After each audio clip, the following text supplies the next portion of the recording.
Ia berhasil memimpin beberapa operasi militer.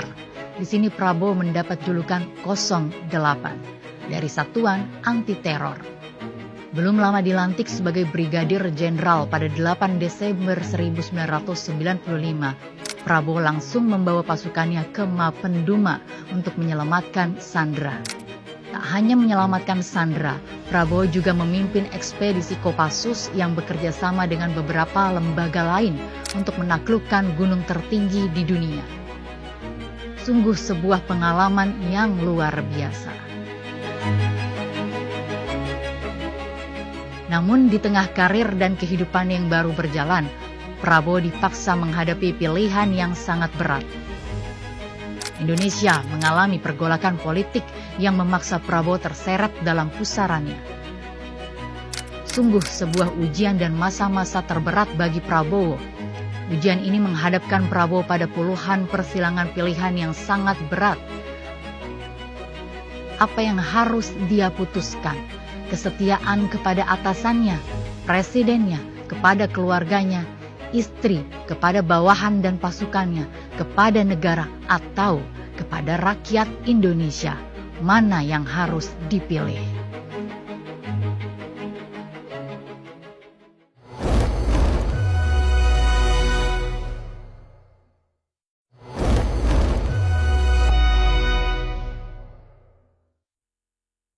Tahun 1998, karir militer Prabowo terhenti. Dengan hati yang berat, Prabowo harus merelakan apa yang sudah ia bangun selama ini, termasuk karirnya yang harus disudahi. Tak diam dalam keterpurukan, Prabowo memutuskan untuk pergi ke Yordania. Itu adalah negara tempat tinggal sahabatnya Pangeran Abdullah yang mengundang dan menyambut Prabowo layaknya seorang jenderal yang pulang dari medan laga. Jauh di negeri orang, hatinya gamang dan terus menerawang memikirkan Indonesia. Prabowo teringat pada pesan ayahnya agar tetap bersama adiknya Hashim untuk saling menjaga dan saling menguatkan. Usai dari kehidupan militer, Prabowo mulai membangun usaha bersama sang adik Hashim Joyo Hadikusumo. Perlahan usahanya pun tumbuh dan berjalan. Namun begitulah Prabowo. Walaupun usaha dan bisnisnya terus membaik dan menanjak, Prabowo tetap memikirkan Indonesia, negaranya, bangsanya, terutama pasukan dan bawahannya dulu. Nampaknya memang rasa cinta dan perhatian Prabowo kepada masyarakat Indonesia tak bisa lepas.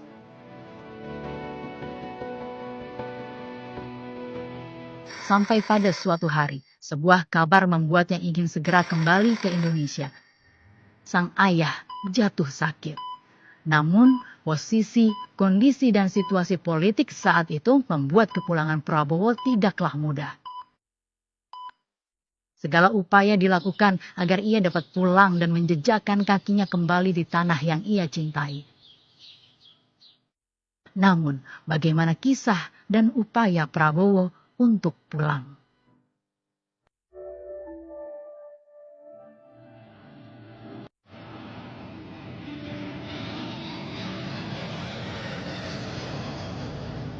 Orang yang membantu kepulangan Pak Prabowo kembali ke Indonesia memang Pak Taufik Kemas yang berkomunikasi dengan Pak Prabowo dan disampaikan waktu Bu Mega menjadi wakil presiden dan saat itu presidennya almarhum Gus Dur. Perjalanan panjang seorang Prabowo yang begitu besar keinginannya membantu rakyat serta memajukan bangsa dan negara, sungguh sebuah mimpi besar yang masih gelap ujungnya dan tidaklah mudah. Prabowo yang hanya ingin kembali ke tanah airnya juga menghadapi begitu banyak kesulitan. Namun, atas kesaksian baik beberapa tokoh bangsa terhadap Prabowo, akhirnya Prabowo berhasil pulang kembali ke tanah air pada awal tahun 2000. Sayangnya tak lama kemudian pada tahun 2001, ayahandanya Pak Sumitro Joyo Hadikusumo meninggal dunia di usia 81 tahun. Sungguh itu menjadi tahun-tahun yang berat bagi seorang Prabowo. Ujian demi ujian datang menghadang silih berganti, namun Prabowo tetap tegar dan pantang menyerah pada mimpi dan cita-citanya, yakni berbakti pada negeri dan turun membantu meringankan beban rakyat. Setelah merasakan sendiri turbulensi, gejolak, bahkan friksi politik, Prabowo menyadari satu hal penting, cara dan langkah yang pasti untuk secara nyata membantu negara dan bangsa adalah dengan terjun ke politik praktis. Ia pun memutuskan untuk mendirikan sebuah partai, yaitu Partai Gerakan Indonesia Raya atau Gerindra pada tahun 2008. Dari sinilah awal karir politik Prabowo dimulai. Jalannya tidak mudah dan ia terus menghadapi ujian demi ujian lagi. Tidak hanya satu kali tetapi berkali-kali. Dan ini sungguh menjadi sebuah perjalanan politik yang luar biasa bagi seorang Prabowo. Sampai pada satu saat Prabowo harus dihadapkan lagi dengan ujian politik yang berat, yakni harus bersaing dengan kandidat terkuat, seorang lawan yang dulunya adalah kawan dan mantan orang yang ia dukung dalam kontestasi pemilihan kepala daerah DKI Jakarta, yaitu Joko Widodo atau Jokowi. Setelah kalah di Pilpres 8 Juli 2014, pada tahun 2019, untuk kedua kalinya Prabowo dikalahkan lagi oleh lawan yang sama, yakni Jokowi. Sungguh situasi yang sangat memukul bagi Prabowo. Apakah kegagalan ini akhirnya sanggup menghentikan langkah Prabowo?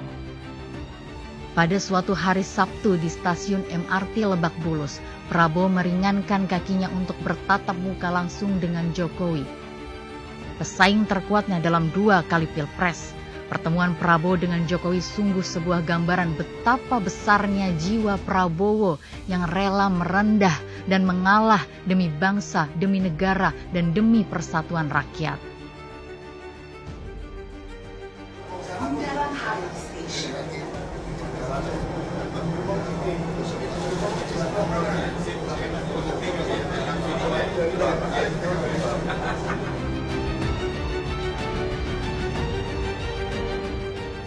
Lantas Prabowo menyadari bahwa membantu dan memajukan rakyat Indonesia tidak harus selalu dengan cara menjadi pemimpin tertinggi.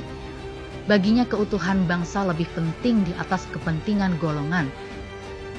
Ia menerima tawaran rekonsiliasi dari Jokowi. Itulah yang membuat Prabowo menerima jabatan sebagai Menteri Pertahanan Republik Indonesia.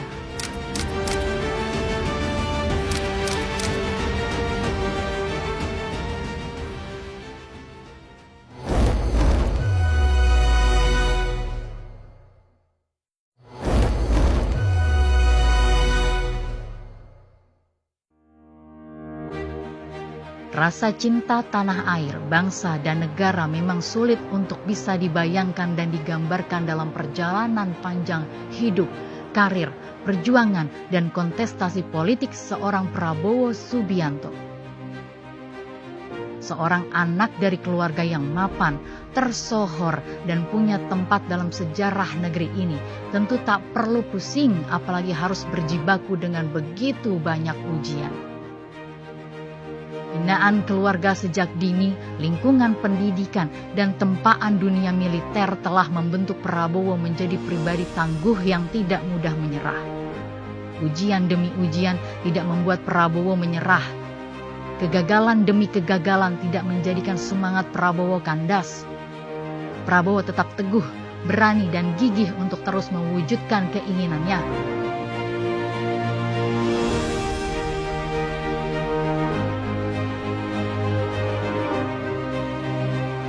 Didorong oleh rasa cinta kepada tanah air agar dapat membantu rakyat dan memajukan bangsa. Tahun 2024, sebuah kisah dan babak baru perjalanan politik Prabowo bermula. Bersama putra sulung Jokowi, Gibran Rakabuming Raka, Prabowo mengusung sebuah gagasan yang begitu sederhana namun begitu mulia, yakni ingin memberikan makan siang bergizi